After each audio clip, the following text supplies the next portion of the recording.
Joining us virtually on the Tahoe Real Estate Show, it's Chris Mann with MUN CPA. Chris is also our financial advisor on the show. You see him on all the financial tips. Chris, we're talking about, it's post the second tax filing deadline.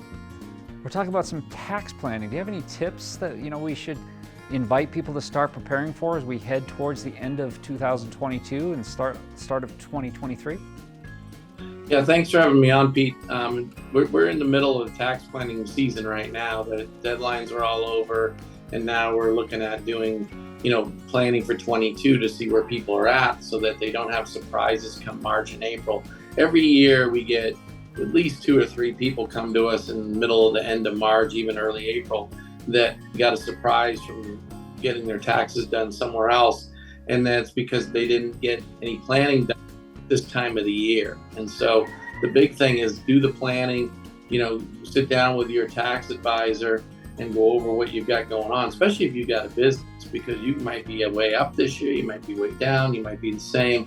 You want to make sure that you know what you owe and when, so that you can plan for it with cash flow and you don't come up short come the end of the year and into the spring. Also, the other thing is some people are doing these, what they call AB 150 payments to the state, where the state, it's a workaround that the state has come up with for business owners, that they can pay their taxes through their business and get a deduction on the federal tax return to work around the SALT cap deduction. It's another thing to ask your tax advisor about whether you're taking advantage of that or not.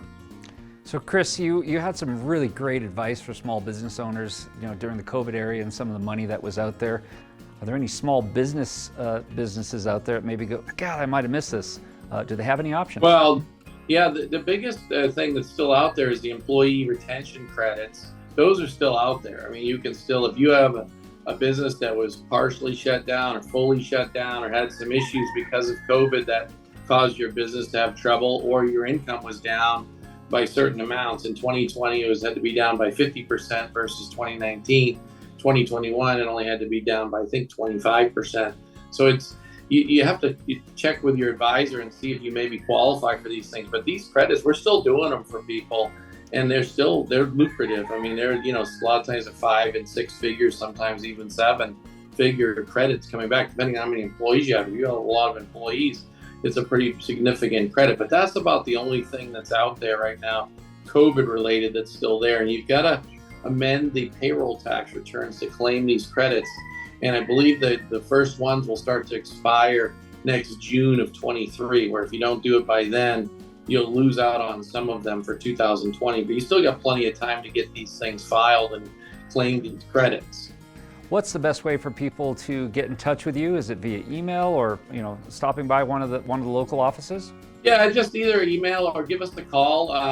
That's the best thing to do if you feel like you're missing out on something or you're not doing any planning. If your person's not calling you to set up planning and you got a business, they probably aren't doing the full job for you, because you got to be sitting down and doing the planning at this point in the year, because this is the time you can do all the things that need to be done to maybe minimize your taxes and just know what your taxes are going to be. Chris, I really appreciate you taking some time out of your busy schedule to give us an update and some of this advice. And look forward to seeing you again on a future installment of the Tahoe Real Estate Show. Thank you, Pete. Thanks for having me. All right, this is Chris Mann. He's with MUN CPA. We'll be back more after these messages.